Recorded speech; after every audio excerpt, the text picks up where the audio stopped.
Hello everyone. AP EAMCET, MPC counselling, అలాగే BiPC counselling. చాలామంది students confuse అవుతున్నారు. July 1 నుంచి ఎవరు రిజిస్ట్రేషన్ చేసుకోవాలి, ఎవరు కౌన్సిలింగ్లో పార్టిసిపేట్ చేయాలి, అది ఎంపీసీ వాళ్ళైనా బైపీసీ వాళ్ళైనా అనేది డీటెయిల్స్ చెప్తాను. వీడియోని లైక్ చేసి తప్పకుండా మీ ఫ్రెండ్స్కి షేర్ చేయండి. చాలామందికి డౌట్స్ ఉన్నాయి, వాళ్ళ డౌట్స్ క్లారిఫై అవుతాయి. మీ డౌట్స్ నుంచే నేను వీడియోస్ చేయడానికి ట్రై చేస్తాను. ఎందుకంటే టీఎస్ ఎంసెట్ లాగా కాకుండా ఏపీ ఎంసెట్ కౌన్సిలింగ్ చాలా డిఫరెంట్గా ఉంటుంది. చాలా డౌట్స్ వస్తాయి స్టూడెంట్స్కి. సో ఇక్కడ డీటెయిల్ చెప్తాను, జాగ్రత్తగా అబ్జర్వ్ చేయండి.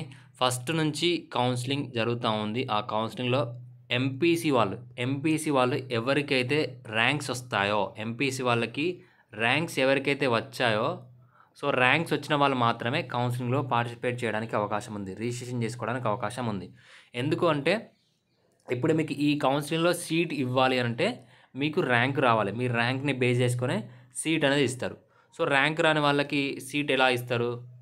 ఓకేనా. మరి ర్యాంక్ రాని వాళ్ళ పరిస్థితి ఏంటి అంటే వాళ్ళకి సెకండ్ రౌండ్లో పార్టిసిపేట్ చేయడానికి ఛాన్సెస్ అయితే ఉన్నాయి. ఓకేనా. సెకండ్ రౌండ్ కౌన్సిలింగ్లోనే మీకు ఫేజ్ 2 రిజల్ట్స్ ఇస్తారు మళ్ళీ. సో వాళ్ళకి కౌన్సిలింగ్లో పార్టిసిపేట్ చేసే అవకాశం అయితే ఉంటుంది. సో ఆ ఫేజ్ 2 రిజల్ట్స్ ఎప్పుడు వస్తాయనేది కూడా మనకి ఇంకా అప్డేట్ అయితే లేదు. ఓకేనా. ఒకసారి వెబ్సైట్లో చెక్ చేసుకోండి, మీకు ర్యాంక్స్ వచ్చాయా లేదనేది. వస్తే ఈ కౌన్సిలింగ్లో పార్టిసిపేట్ చేయొచ్చు. ఇక్కడ సర్టిఫికేట్ వెరిఫికేషన్ కూడా మనకి డిఫరెంట్గా జరుగుతుంది, ఆన్లైన్లో ఆఫ్లైన్లో.